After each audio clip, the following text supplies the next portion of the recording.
నమస్కారం. Real news వార్తలకు స్వాగతం. ముందుగా వార్తలోని ముఖ్యాంశాలు. భోగాపురం ఎయిర్పోర్ట్ ఘనత 100% కూటమిదేనన్న పీవీఎన్ మాధవ్. వైసీపీ హయాంలో రాష్ట్రంలో అరాచకం సృష్టించారని విమర్శ. కుప్పం వరకు హంద్రినీవా నీళ్లు అందిస్తామని హామీ. ఉత్తరాంధ్ర సుజల స్రవంతి పనులు వేగవంతం చేస్తామని వెల్లడి.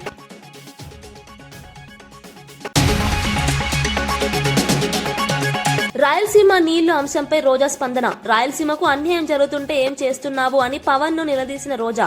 రాయలసీమకు వెన్నుపోటు పొడిచారంటూ చంద్రబాబుపై విమర్శలు. ఓటుకు నోటు కేసులో మీ తోడు దొంగ ఈ విషయం చెబుతున్నాడని ఫైర్.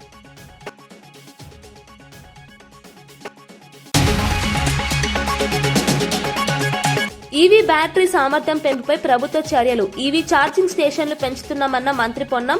ఈవీ రాయితీలతో 900 కోట్ల పన్ను నష్టమని వెల్లడి. దీర్ఘకాల ప్రయోజనాల కోసమే ఈవీ పాలసీ కొనసాగింపు అని వెల్లడి.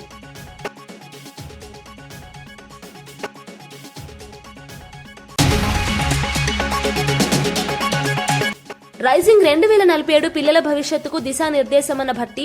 తెలంగాణ $200 బిలియన్ ఆర్థిక వ్యవస్థగా ఎదుగుదల. విద్య, ఉపాధిపై దీర్ఘకాలిక ప్రణాళికల అమలు. 2047 నాటికి సమగ్ర అభివృద్ధే ప్రభుత్వ లక్ష్యమని స్పష్టం. రైజింగ్ 2047 ప్రణాళిక మన పిల్లల భవిష్యత్తును నిర్దేశించేదిగా ఉంటుందని డిప్యూటీ సీఎం భట్టి విక్రమార్క అన్నారు. శాసనసభలో మాట్లాడిన ఆయన తెలంగాణ ప్రస్తుతం $200 బిలియన్ ఆర్థిక వ్యవస్థ దశకు చేరుకుందని తెలిపారు. విద్య, నైపుణ్యాభివృద్ధి, ఉపాధి రంగాల్లో దీర్ఘకాలిక లక్ష్యాలతో ప్రభుత్వం ముందుకు వెళ్తుందన్నారు. 2047 నాటికి రాష్ట్రాన్ని ఆర్థికంగా, సామాజికంగా మరింత బలోపేతం చేయడమే లక్ష్యమని చెప్పారు. యువతకు ప్రపంచ స్థాయి అవకాశాలు అందించేలా విధానాలు రూపొందిస్తున్నామని తెలిపారు. ఆర్థిక వృద్ధి ఫలాలు అన్ని వర్గాలకు అందేలా సమగ్ర అభివృద్ధిపై దృష్టి పెట్టామని భట్టి విక్రమార్క స్పష్టం చేశారు. ఈ ప్రణాళిక రాష్ట్ర భవిష్యత్తుకు దిశానిర్దేశం చేస్తుందని ఆయన పేర్కొన్నారు. అంతర్గత నియామక ప్రక్రియలో ఉన్నది 2026 మార్చి నెలలో చేపట్టడం అవుతాం. పోతే కార్మికుల సంక్షేమం గురించి రిటైర్ అయినటువంటి ఎంప్లాయీస్కి మందుల ఫెసిలిటీ ఉందా లేదా అని అడిగారు. రిటైర్డ్ అయినటువంటి ఎంప్లాయీస్ కూడా మెడిసిన్ ఫెసిలిటీ ఉంది అధ్యక్ష. వాళ్ళకి సిపిఆర్ఎంఎస్ స్కీమ్ కూడా అవైలబిలిటీ ఉంది. రిటైర్ అయినటువంటి ఎంప్లాయీస్ కూడా 8 లక్షల వరకు ఆల్రెడీ వాళ్ళకి ఆ మందులు అవైల్ చేసుకోవడానికి అవకాశం ఉంది. అట్లాగే వాహనాల బ్యాటరీ సామర్థ్యం పెంపునకు కంపెనీలు చర్యలు తీసుకుంటున్నాయని మంత్రి పొన్నం ప్రభాకర్ తెలిపారు. శాసనసభలో మాట్లాడుతూ ఈవీ వాహనాల వినియోగాన్ని ప్రోత్సహించేందుకు ఛార్జింగ్ స్టేషన్ల సంఖ్య పెంచే దిశగా ప్రభుత్వం చర్యలు తీసుకుంటుందన్నారు. ఈవీ పాలసీ కింద తయారీదారులు, డీలర్లతో సమావేశాలు నిర్వహించినట్లు తెలిపారు. పర్యావరణ పరిరక్షణ లక్ష్యంగా ఈవీ వాహనాలపై రాయితీలు అమలు చేయడం వల్ల రాష్ట్రానికి సుమారు 900 కోట్ల పన్ను నష్టం వాటిల్లిందని వెల్లడించారు. అయినప్పటికీ దీర్ఘకాల ప్రయోజనాలను దృష్టిలో ఉంచుకుని ఈ విధానాన్ని కొనసాగిస్తున్నామని చెప్పారు. భవిష్యత్తులో బ్యాటరీ టెక్నాలజీలో మరింత పురోగతి సాధిస్తే ఈవీ వాహనాలు ప్రజలకు మరింత అందుబాటులోకి వస్తాయని మంత్రి అభిప్రాయపడ్డారు. 15 సంవత్సరాలు పైబడ్డ ప్రభుత్వ వాహనాలు కూడా ఖచ్చితంగా వాటిని స్క్రాప్ చేస్తాను అధ్యక్ష. అయితే బయట ప్యాసింజర్ సంబంధించిన వాహనాలకు సంబంధించి గ్రీన్ ట్యాక్స్ పేరు మీద ఎగ్జంప్షన్ చేసి ఆ వాహనాలను నడుపుకోవడానికి ఒక జీవోలో వెసులుబాటు ఇచ్చినారు. దాన్ని కూడా మేము అనేక సందర్భాల్లో మరి కేంద్ర మంత్రి గడ్కరీ గారు కలిసినప్పుడు ఈ వెసులుబాటు వల్ల కఠినంగా మేము నిర్ణయించలేకపోతా ఉన్నాం. ఆ 15 సంవత్సరాలు వాహనాలు దాటి పొల్యూషన్ కారణమవుతున్న వాహనాల మీద కఠినమైన చర్యలు తీసుకోలేకపోతున్నామని చెప్తాను అధ్యక్ష. అది కేంద్రం తీసుకోవాల్సిన నిర్ణయం. 15 సంవత్సరాలు పైబడ్డ అన్ని వాహనాలను స్క్రాప్కు తీసుకుపోయేటువంటి విధంగా, అదేవిధంగా గౌరవ సభ్యులు మాట్లాడినటువంటి విధంగా ఈ ఫిట్నెస్కు సంబంధించినటువంటి ఏ విధంగానైతే ఆటోమేటిక్ టెస్టింగ్ స్టేషన్స్ మొదటి దశలో 15, మొత్తంగా 37 కేంద్రాల్లో ఏర్పాటు చేయాలనేటువంటి ఆలోచనతో పోయే విధంగా చేస్తాను అధ్యక్ష. అదేవిధంగా డ్రైవింగ్ లైసెన్స్ కూడా ఆటోమేటిక్ డ్రైవింగ్ టెస్టింగ్ స్టేషన్స్. ఈ మధ్య ఢిల్లీకి వెళ్ళినప్పుడు మా డిపార్ట్మెంట్ అంతా కూడా ఢిల్లీలో డ్రైవింగ్ లైసెన్స్ కూడా పొరపాటున ఇచ్చినట్టయితే ఇబ్బందికరమైన పరిస్థితి ఉంది కాబట్టి అన్నీ కూడా ఆటోమేటిక్గా మాన్యువల్ ఇంటర్వెన్షన్ తక్కువ ఉండాలి అనేటువంటి ఆలోచనతో దానిలో భాగంగానే చెక్ పోస్టులు ఎత్తేసినాం. వాహన సారథిలో జాయిన్ అవుతా ఉన్నాం. స్క్రాప్ పాలసీ తీసుకొచ్చినాం. కెమెరాస్ను ఏర్పాటు చేస్తూ ఉన్నాం. అంటే ఎప్పటికప్పుడు మారుతున్న కాలానికి అనుగుణంగా రవాణా శాఖను కూడా అప్రమత్తం చేసుకొని ముందుకు పోయే ప్రయత్నం జరుగుతూ ఉంది అధ్యక్ష. అందులో భాగంగానే ఆటోమేటిక్ టెస్టింగ్ స్టేషన్. కానీ పొల్యూషన్ సంబంధించి వారు గౌరవ హైదరాబాద్ సంబంధించి ఎప్పుడు కూడా వాటర్ ట్యాంకర్స్ సప్లై సందర్భంగా మేము కూడా అప్పుడప్పుడు గమనిస్తూ ఉన్నాం.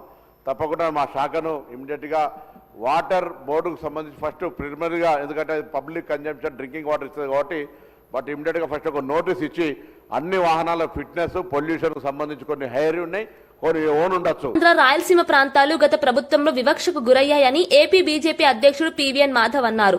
గోదావరి నీళ్లను చివరి వంశధారలో కలపాలనే లక్ష్యంతో ముందుకు వెళ్తున్నామని తెలిపారు. కృష్ణా నదీ జలాలు మహారాష్ట్ర, కర్ణాటక, తెలంగాణలో ఎక్కువగా వినియోగం జరగడం వల్ల ఏపీకి రావాల్సిన వాటా తగ్గుతోందని ఆవేదన వ్యక్తం చేశారు. మిగులు జలాల్లో ఆంధ్రప్రదేశ్ పూర్తి స్థాయిలో భాగస్వామ్యం కావాలని స్పష్టం చేశారు. నీటి వనరుల వినియోగంలో కేంద్ర ప్రభుత్వం సమన్వయ పాత్ర పోషించాలని కోరారు. రాష్ట్ర ప్రయోజనాల కోసం బీజేపీ నిరంతరం పోరాడుతుందని, రైతుల హక్కుల పరిరక్షణే లక్ష్యమన్నారు. రాయలసీమలో కూడా 2 కారిడార్లు ఉన్నాయి, అలాగే డిఫెన్స్ క్లస్టర్స్, ఎలక్ట్రానిక్ క్లస్టర్స్, అలాగే అనేక రకాలుగా మనకి అనేక రకాల పరిశ్రమలు రాబోతున్నాయి. కనుక ఈ నేపథ్యంలో అక్కడ కూడా నీరు రావాలి, ఇండస్ట్రియల్ వాటర్ రావాలి, అలాగే సాగునీరు కూడా పెద్ద ఎత్తున రావాలి.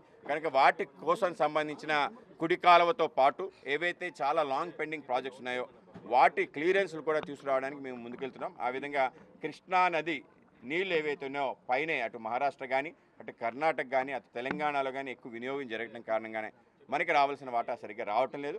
కనుక ఏవైతే మిగులు జలాలు ఉన్నాయంటే రెసిడ్యూల్ వాటర్, దాన్ని పూర్తి భాగస్వామ్యం ఆంధ్రప్రదేశ్ జరగాలని చెప్పి మేము కూడా కోరుకుంటున్నాం. దానికోసం మేము కూడా పూర్తి స్థాయిలో ప్రయత్నం చేస్తున్నాం.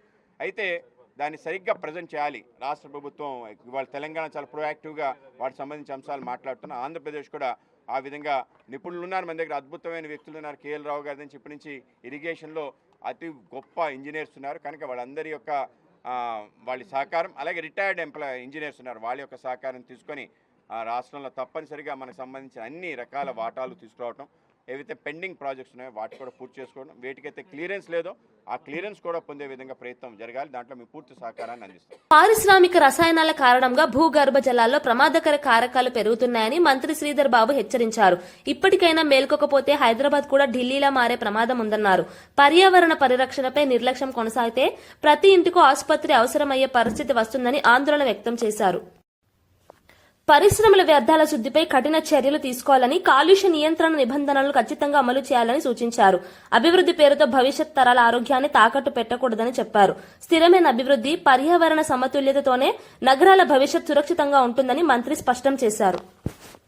కట్ చేయడం లేదు సార్. ఇక్కడ నేను మిమ్మల్ని కోరుతున్నాను as a legislative affairs minister, I'm putting an appeal through honourable chair towards you sir. Here LA minister మాట్లాడినప్పుడు మీరు ఆ విధంగా స్పీకర్ సార్ మీరు కూర్చోండి, మాట్లాడినాక మీకు ఇస్తాను, కూర్చోండి సార్. ఈరోజు నేను మహేశ్వర్ రెడ్డి గారిని ఏం కోరుతున్నాను అంటే, హీ మేడ్ హిస్ పాయింట్ అధ్యక్ష. What ever MIM floor leader sahab has made a point, Maheshwar Reddy sahab also has made a point. We will keep that into our discussion and we'll come back. Government will come back with a proper reply. Please have patience sir. Basically sir, నేను ఈరోజు second amendment బిల్కి సంబంధించి ఇంతకుముందే వారు చెప్పారు. ఈరోజు రాష్ట్రంలో పట్టణ స్థానిక సంస్థల్లో 2047 లక్ష్యంగా పేదలకు సంక్షేమ ఫలాలు అందించడమే ప్రభుత్వ ధ్యేయమని ఆంధ్రప్రదేశ్ రాష్ట్ర సామాజిక సంక్షేమ బోర్డు చైర్మన్ పోతుల బాలకోటయ్య అన్నారు. ఎన్టీఆర్ భవన్ లో మీడియా సమావేశంలో ఆయన మాట్లాడుతూ విద్య, ఆరోగ్యం, ఉపాధి రంగాల్లో దీర్ఘకాలిక ప్రణాళికలతో ముందుకు వెళ్తున్నామని చెప్పారు. పేదల జీవితాల్లో స్థిరమైన మార్పు తీసుకురావడమే విజన్ 2047 ప్రధాన లక్ష్యమన్నారు. ప్రభుత్వ సంక్షేమ పథకాలు తాత్కాలిక ప్రయోజనాలకే కాకుండా తరతరాల అభివృద్ధికి దోహదపడేలా రూపకల్పన చేస్తున్నామని తెలిపారు. సామాజిక న్యాయం, సమాన అవకాశాలే పాలనలో మూల సూత్రాలను పేర్కొన్నారు. రాష్ట్రాన్ని ఆర్థికంగా, సామాజికంగా బలోపేతం చేసే దిశగా ప్రభుత్వం అడుగులు వేస్తుందని ఆయన వివరించారు. ఈ గుడికి తాళం వేశాడు. ఈ అంశాన్ని గుర్తించి చంద్రబాబు నాయుడు గారు ఇది 1953 నుంచి 1953 అంటే దాదాపు 70 ఏళ్ళు పైగా రాజ్యాంగపరంగా క్రింది కులాలకి, ముఖ్యంగా ఎస్సీ ఎస్టీల సంక్షేమానికి సంబంధించిన బోర్డు ఇదని భావించి దుర్గాభాయ్ దేశ్ముఖ్ లాంటి వాళ్ళు కూడా ఈ బోర్డుకి జాతీయ స్థాయిలో అధ్యక్షులుగా చేశారని గుర్తించి ఈ బోర్డుని జీవో నెంబర్ 284 25/11/2025 ద్వారా బోర్డుని తిరిగి బతికించి, అంటే గుడిని తెరిచి మూసివేతకు గురైన గుడి తాళం తీసి బోర్డు చైర్మన్గా బాలకోటయ్య అయిన నన్ను నియమించారు. ముఖ్యమంత్రి గారు నాకు చెప్పింది, నా మీద బరువుగా పెట్టిన బాధ్యత ఏంటంటే, ఈ రాష్ట్రంలో క్రింది కులాలకి, అంటే అణగారిన కులాలకి, వివక్షత కులాలకి, ఎస్సీ ఎస్టీలకి రాజ్యాంగపరంగా కానీ సంక్షేమ పథకంగా కానీ అందాల్సిన యొక్క పథకాలనే అందే విధంగా చూడాల్సిన బాధ్యతని ఈ భోగాపురం అంతర్జాతీయ విమానాశ్రయ ప్రాజెక్టుపై వైసీపీ క్రెడిట్ చోరీ రాజకీయాలు చేస్తుందని స్వచ్ఛాంధ్ర కార్పొరేషన్ చైర్మన్ కొమ్మారెడ్డి పట్టాభిరామ్ ఆరోపించారు. ఎన్టీఆర్ భవన్ లో మీడియాతో మాట్లాడుతూ భోగాపురం ప్రాజెక్టు వేగవంతానికి కూటమి ప్రభుత్వం కీలక నిర్ణయాలు తీసుకుందని చెప్పారు. గతంలో ఆలస్యాలు, నిర్లక్ష్యం కారణంగా ప్రాజెక్టు నిలిచిపోయిందని, ఇప్పుడు పనులు మళ్లీ ఊపందుకున్నాయని తెలిపారు. ప్రజలకు మౌలిక సదుపాయాలు కల్పించే అభివృద్ది ప్రాజెక్టులను రాజకీయ లబ్ది కోసం వాడుకోవడం సరికాదన్నారు. భోగాపురం విమానాశ్రయం ఉత్తరాంధ్ర అభివృద్దికి గేమ్ చేంజర్ అవుతుందని, దీనిపై తప్పుడు ప్రచారాలు మానాలని హితవు పలికారు. అభివృద్ధి విషయంలో వాస్తవాలను ప్రజలకు చెప్పాల్సిన బాధ్యత ప్రతిపక్షానికి ఉందన్నారు. ఇటువంటి తరుణంలో రాష్ట్రంలో ఉన్నటువంటి ప్రతిపక్ష పార్టీ వైఎస్ఆర్ కాంగ్రెస్ పార్టీ షరామామూలుగానే తమ పాత్ర ఏమీ లేకపోయినా, తమ కాంట్రిబ్యూషన్ ఏమీ లేకపోయినా అంతా మేమే చేశామని చెప్పి అన్ని తమ ఖాతాలోకి జమ చేసుకునేటటువంటి పరిస్థితి మనం చూస్తూ ఉన్నాం. గత సంవత్సరాల కాలంగా రాష్ట్రంలో ఏ మంచి చేసినా కూడా అన్ని మేమే చేశాం, అవన్నీ ఆ క్రెడిట్ అంతా కూడా తమకే దక్కుతుందని చెప్పి నిస్సిగ్గుగా, వారి పాత్ర ఏమీ లేకపోయినా సరే నిస్సిగ్గుగా ఇవాళ వాళ్ళ మాటలు మాట్లాడుతూ ఉన్నారు. భోగాపురం అంతర్జాతీయ విమానాశ్రయం ఏదైతే అల్లూరి సీతారామరాజు గారి పేరుతో అల్లూరి సీతారామరాజు ఇంటర్నేషనల్ ఎయిర్పోర్ట్ గా రేపు జూన్ లో ప్రారంభింపబడుతున్నటువంటి భోగాపురం అంతర్జాతీయ విమానాశ్రయానికి సంబంధించినటువంటి వాస్తవాలు, ఎవరు దానికి అంకురార్పణ చేశారు, ఎవరి యొక్క కృషి వల్ల ఈ రోజున భోగాపురం విమానాశ్రయం యొక్క కళ సాకారం అవుతా ఉంది, నిర్మాణం పూర్తిగా వస్తా ఉంది అన్న దానికి సంబంధించి ఒక్కసారి మనం వాస్తవాల్లో కనుక వెళ్ళినట్లయితే, ఇది ఫిబ్రవరి 2015లో ఆనాడు వచ్చినటువంటి వార్త.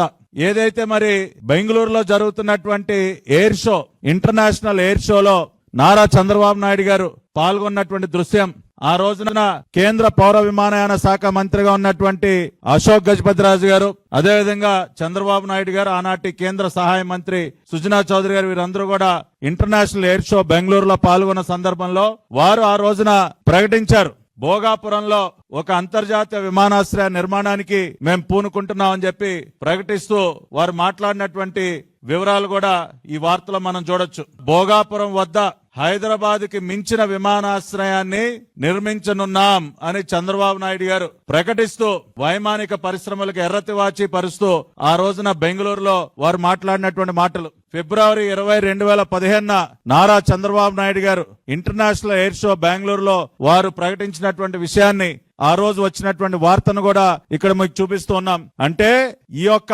ఆలోచనకి శ్రీకారం చుట్టింది నారా చంద్రబాబు నాయుడు గారు. రాష్ట్రానికి ఒక అంతర్జాతీయ విమానాశ్రయం అవసరం, ఉత్తరాంధ్ర ప్రాంతంలో ఈ విమానాశ్రయ నిర్మాణం జరగాలి, విశాఖపట్నం విమానాశ్రయానికి కొన్ని పరిమితులు ఉన్నాయి కాబట్టి మనం ఆల్టర్నేటివ్ గా ఒక ఇంటర్నేషనల్ ఎయిర్పోర్ట్ నిర్మించుకోవాలని తలపెట్టి వారు ఇంటర్నేషనల్ ఎయిర్ షో బెంగళూరులో మరి దాన్ని ప్రకటించారు.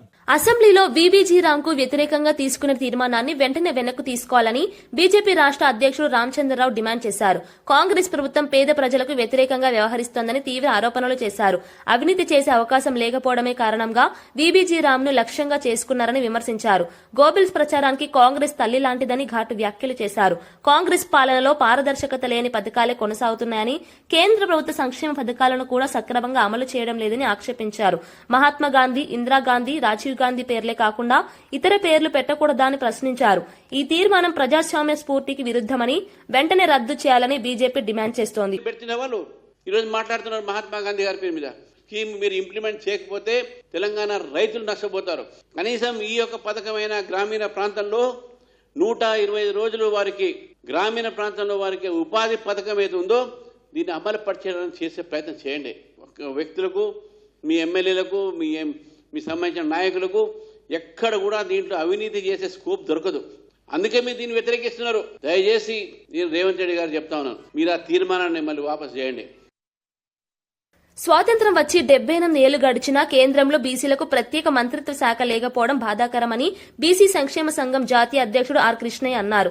హైదరాబాద్ బషీర్బాగ్ ప్రెస్ క్లబ్ లో నిర్వహించిన సమావేశంలో ఆయన మాట్లాడుతూ బీసీల హక్కుల కోసం కేంద్ర ప్రభుత్వంపై నిరంతరం ఒత్తిడి తెస్తామని స్పష్టం చేశారు. విద్యుత్ శాఖలో ఖాళీగా ఉన్న పోస్టులను తక్షణమే భర్తీ చేయాలని డిమాండ్ చేశారు. నూతన పెన్షన్ స్కీమ్ కారణంగా ఉద్యోగులు తీవ్రంగా నష్టపోతున్నారని, పాత పెన్షన్ విధానాన్ని తిరిగి అమలు చేయాలని కోరారు. బీసీలు దేశాభివృద్ధికి వెన్నెముక లాంటి వారని, అయినా సరైన ప్రాతినిధ్యం లభించడం లేదని ఆవేదన వ్యక్తం చేశారు. ఈ అంశంపై దేశవ్యాప్తంగా ఉద్యమాలు చేపడతామని హెచ్చరించారు. ఈ మున్సిపాలిటీలో ఖచ్చితంగా 42% అమలు చేయాలని, లేని పక్షంలో కాంగ్రెస్ కు తీరని నష్టం జరుగుతుంది, ఈ బీసీలకు ద్రోహం చేసిన పార్టీగా మిగిలిపోతుందని చెప్పి హెచ్చరిస్తున్నారు. మంత్రి పదవులను అనుభవించారు, 1000 కోట్లు లూటీ చేస్తున్నారు, బీసీలకు ద్రోహం చేస్తున్నారని చెప్పి మేము విమర్శిస్తున్నాం. గత ప్రభుత్వ హయాంలో అశాస్త్రీయంగా జరిగిన మండలాలు, రెవెన్యూ డివిజన్లు, జిల్లాల విభజనను సరిదిద్దుతామని మంత్రి పొంగులేటి శ్రీనివాసరెడ్డి హామీ ఇచ్చారు. శాసనసభలో ప్రశ్నోత్తరాల సమయంలో ఆయన మాట్లాడుతూ ఒకే నియోజకవర్గంలోని మండలాలు వేర్వేరు జిల్లాల్లో ఉండే పరిస్థితి ఏర్పడిందని చెప్పారు. రాజకీయ లబ్ధి కోసం ఇష్టానుసారంగా విభజనలు చేశారని ఆరోపించారు. లోపాలను సరిదిద్దేందుకు ప్రత్యేక నివేదిక తయారు చేసి శాసనసభలో చర్చించి పునర్వ్యవస్థీకరణ చేపడతామని తెలిపారు. ముఖ్యమంత్రి రేవంత్ రెడ్డి నాయకత్వంలో సమగ్ర నిర్ణయం తీసుకుంటామని స్పష్టం చేశారు. ఈ ప్రకటనతో జిల్లాల పునర్వ్యవస్థీకరణపై చర్చలు మొదలయ్యాయి. మండలాలు చేసే విషయంలో కానీ, కొత్త జిల్లాలు చేసే విషయంలో కానీ సైంటిఫిక్ గా చేయని కారణంగా ఏదో మొక్కుబడిగా వారికి మ్యాజిక్ ఫిగర్ రావాలనో, వారికి కలిసొచ్చే అంకె ప్రకారంగానే జిల్లాలు చేయాలనో, వారికి పొగిడే వారికి ఒక మండలమో, పొగిడిన వారికి ఒక జిల్లానో విడదీయాలనో రకరకాల ఆలోచనలతో ఆనాటి ప్రభుత్వం చేసిన మాట కొన్ని నిజం అధ్యక్ష. దీన్ని తప్పకుండా గౌరవ ముఖ్యమంత్రి గారితో, కేబినెట్ తో చర్చించిన తర్వాత ఇదే సభలో దీన్ని చర్చించి రాష్ట్ర వ్యాప్తంగా అన్సైంటిఫిక్ గా ఏవైతే జరిగాయో వాటిని సైంటిఫిక్ గా చేయాల్సిన అవసరం ఉందని వ్యక్తిగతంగా నేను కూడా భావిస్తూ, తప్పకుండా ప్రభుత్వం ఇటువంటి విషయాలను పరిశీలించు. కొత్త మండలాలు నిజంగా అవసరం ఉన్న దగ్గర ఆనాడు ఇవ్వలేదు, కొత్త డివిజన్లు నిజంగా అవసరం ఉన్న దగ్గర కూడా ఇవ్వలేదు అధ్యక్ష. కొన్ని జిల్లాలు చూస్తే 2-3 మండలాలు ఒక జిల్లా కింద ప్రకటించారు. కొన్ని జిల్లాలు ఈనాటికి చాలా విశాలంగా 17-18 మండలాలతో కొన్ని జిల్లాలు ఇబ్బంది ఉన్నాయి. డెఫినెట్ గా వీటన్నిటి మీద కూడా ప్రభుత్వం పరిశీలించి ఒక నివేదికను తెప్పించుకొని ఈ శాసనసభలో చర్చించి నిర్ణయం తీసుకుంటడం జరుగుద్దని వేదిక ద్వారా తెలియజేస్తున్నాను. గోదావరి జిల్లా అనపర్తి రైల్వే స్టేషన్ లో జన్మభూమి సూపర్ ఫాస్ట్ ఎక్స్ప్రెస్ హాల్టింగ్ ను ఎంపీ దగ్గుబాటి పురంధేశ్వరి మరియు ఎమ్మెల్యే నల్లమిల్లి రామకృష్ణారెడ్డి ప్రారంభించారు. ఈ సందర్భంగా పురంధేశ్వరి మాట్లాడుతూ సంక్రాంతి పండుగను అనపర్తిలో 10 రోజుల ముందే జరుపుకుంటున్న భావన కలుగుతుందన్నారు.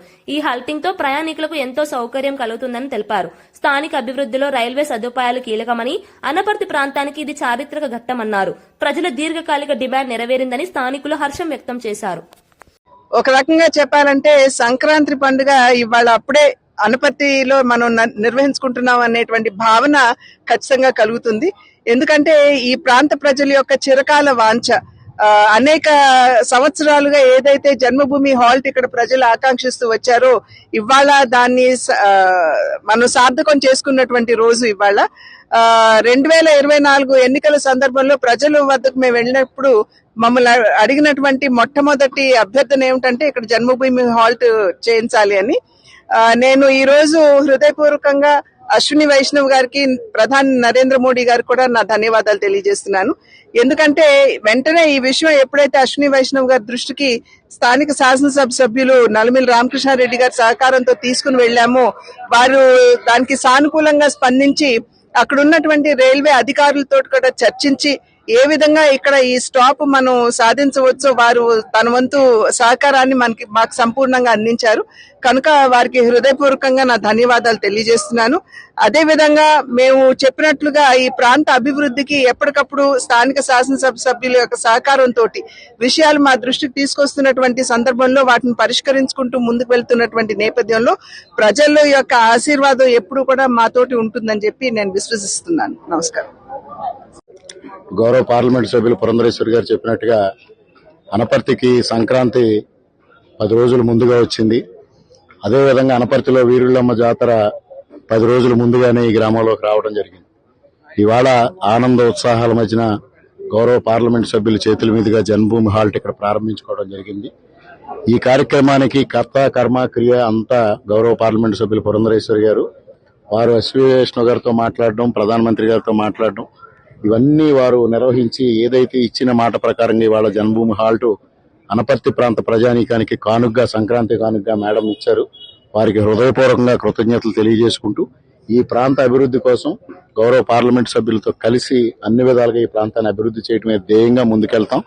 అభివృద్ధి సంక్షేమాన్ని మేళవించి సుపరిపాలన అందించడమే ఇవాళ కూటమి యొక్క లక్ష్యం. ప్రధాని నరేంద్ర మోడీ గారు, ముఖ్యమంత్రి చంద్రబాబు నాయుడు గారు, ఉప ముఖ్యమంత్రి పవన్ కళ్యాణ్ గారి నేతృత్వంలో సుపరిపాలన అందించే దిశగా మేమందరం కృషి చేస్తామని మరొక మారు ఈ జన్మభూమి హాల్ తీసుకొచ్చినందుకు గౌరవ పార్లమెంట్ సభ్యులు పురంధరేశ్వరి గారికి హృదయపూర్వకంగా కృతజ్ఞతలు అనపర్తి నియోజకవర్గం తరఫున తెలియజేసుకుంటూ సెలవు. పాలమూరు రంగారెడ్డి ఎత్తిపోతల పథకానికి స్వల్ప నీటి లభ్యత ఉన్న జూరాల కాకుండా నీటి లభ్యత ఉన్న శ్రీశైలం బ్యాక్ వాటర్ ను సోర్స్ గా మార్చింది నాటి బీఆర్ఎస్ ప్రభుత్వమేనని మాజీ మంత్రి వి శ్రీనివాస్ గౌడ్ స్పష్టం చేశారు. ఈ పథకంలో ఇంకా మిగిలిపోయిన 10% పనులను వెంటనే పూర్తి చేసి రైతులకు న్యాయం చేయాలని ప్రభుత్వాన్ని డిమాండ్ చేశారు. కేవలం 45 టీఎంసీలకే ఒప్పుకుంటే ఇప్పటికే నిర్మించిన ప్రాజెక్టులు ఎండిపోయే ప్రమాదం ఉందని హెచ్చరించారు. పాలమూరు ప్రాంత రైతులకు సాగునీరు అందకపోతే ఉద్యమాలకు దిగుతామని తెలిపారు. నీటి వనరులపై రాజకీయాలు కాకుండా 90 టీఎంసీ నీళ్ళు వచ్చేటట్టు చేయాల్సిన అవసరం ఉంది. ఆంధ్రకి ఏం కొదవలేదు. వరదలన్నీ అక్కడే పోతాయి. వరదల నీళ్ళన్నీ ఇష్టం వచ్చినట్టు వాడుకోవడానికి అవకాశం ఉంటది. మనకి అవకాశం ఉండదు. 40 టీఎంసీలు ఒప్పుకుంటే మళ్ళీ ఆ ప్రాజెక్టులు కట్టిన ప్రాజెక్టులన్నీ కూడా ఎండిపోయి ఉంటాయి కనుక దయచేసి ఆ పనులకు పూనుకోవద్దని చెప్పి పార్టీలకు అతీతంగా కాంగ్రెస్ లో ఉన్నటువంటి కార్యకర్తలారా, మీరు కూడా రైతు బిడ్డలే, రైతులే, మన బతుకుతేనే రైతు కిందనే మనం బతికి వెళ్ళాం. దయచేసి మీరు ఉంటే ఇంటే లాస్ట్ 2.5 ఏళ్ళు ఉంటారు. మళ్ళా భవిష్యత్తులో దేవుడు ఏ అవకాశం ఇస్తే తెలియదు. కానీ మీరు అక్కడ ఉండి కూడా మీ నాయకత్వం మీద ఒత్తిడి లేకపోతే మన జిల్లాకు అన్యాయం చేసిన వాళ్ళు అవుతారు. దయచేసి రాజకీయ కోణంలో చూడకుండా జిల్లాను బాగు చేసేటువంటి కోణంలో మీరు చూడాలని చెప్పి మీ ద్వారా విజ్ఞప్తి చేస్తా ఉన్నాం. ఈ రోజు నార్లపూర్లో పోయి చూస్తాం. ఇక్కడ నీళ్ళు ఎట్లున్నాయి చూడండి. మీరు దయచేసి మీడియా మిత్రులారా, ఈ రిజర్వాయర్లు ఎండిపోయిన నీళ్లున్నాయి. అక్కడ చూడండి, 100 కిలోమీటర్ల నీళ్లున్నాయి. ఇది బాగుందా, అది బాగుందని చర్చ పెట్టండి. ప్రజలను చైతన్యవంతులను చేయండి. ఎట్టి పరిస్థితుల్లో మేము ఒప్పుకోం. 40 టీఎంసీ ఒప్పుకుంటే ప్రళయం అవుతుంది జిల్లా. ఎట్టి పరిస్థితుల్లో మేము ఒప్పుకోము. మాకు కేటాయించిన నీళ్లు మాకు కావాల్సిందే. ప్రాజెక్టులు కంప్లీట్ చేయాల్సిందే. లేని పక్షాన ప్రజాపక్షాన మేము పోరాటం చేస్తాం. మేము సాధించుకుంటాం.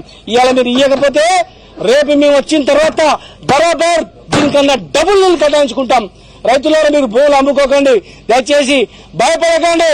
కొద్ది రోజులే మళ్ళీ వస్తాం.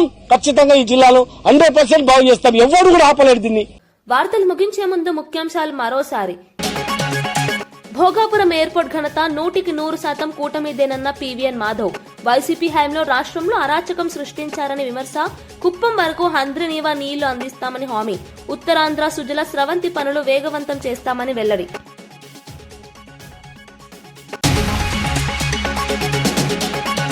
రాయలసీమ నీళ్లు అంశంపై రోజా స్పందన. రాయలసీమకు అన్యాయం జరుగుతుంటే ఏం చేస్తున్నావు అని పవన్ ను నిలదీసిన రోజా. రాయలసీమకు వెన్నుపోటు పొడిచారంటూ చంద్రబాబుపై విమర్శలు. ఓటుకు నోటు కేసులో మీ తోడు దొంగ ఈ విషయం చెబుతున్నాడని ఫైర్.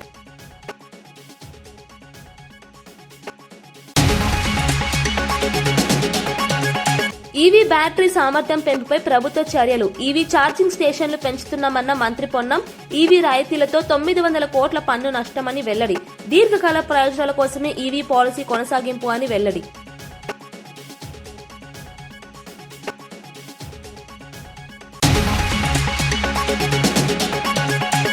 రైజింగ్ 2047 పిల్లల భవిష్యత్తుకు దిశానిర్దేశమన్న భట్టి.